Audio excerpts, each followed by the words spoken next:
咁而家介紹翻我哋有個 claim 錢個功能，撳入去之後咧，呢度有一啲 claim 錢個 order 啦。咁我哋而家咧開發咗一個咧 claim 嘅採購單，或者係一啲圖片 analyze 或者一啲文件嘅 AI 分析嘅。咁我而家要 show 嘅就係一個圖片嘅 function 啦。咁圖片 function 呢度你乜嘢咧？有單一同埋多張。多張嘅話咧係逐張過，就逐張請款單做。咁而家咁單一嘅話咧，我可以一次過揀好多張。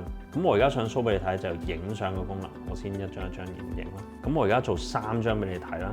咁確定。咁咧佢已經進入一個 AI mode 㗎啦。咁就已經自動用一啲 OCR 再配合埋 AI function 啦，識別究竟入面嘅價錢啊 item 咁樣。咁已經做咗啦，大概可能10秒鐘啲咁嘅時間。3張相入咗落去，3個價錢可以睇翻啦，91蚊、90蚊。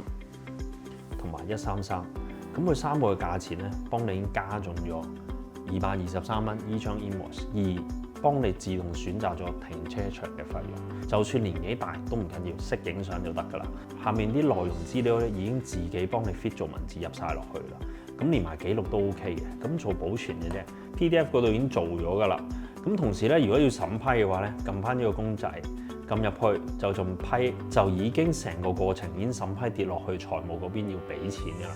咁另外啦，我哋有個咧叫採購單嘅功能。咁一般咧做工程嘅公司咧比較啱使嘅。咁咧佢撳採購單嘅話咧，你可以揀翻呢有時咧成日門口會收到好多文件過嚟，究竟人哋 short 你嘅時候，你可以揀翻邊個客啦，打字又得，揀翻邊張單，上傳翻邊堆嘅文件。咁你可以 upload 又得。或者我唔係嘅，我直接就係影相。咁好似咧新城市咁樣啦，有時整咗部機喺上面晾住咧，我啲客都係咁樣噶啦，直接影。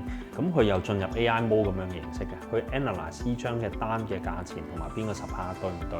咁佢會幫你自己咧已經入埋個請款單，對埋個採購單裡面嘅附件，已經入咗去噶啦，已經食咗落個 system 裏面咧，就係嗰張 PO 嘅相關資料就會對應翻個系統噶啦。記得 like 同 subscribe， 開埋個叮叮鐘仔就可以第一時間收睇我哋嘅新片啦。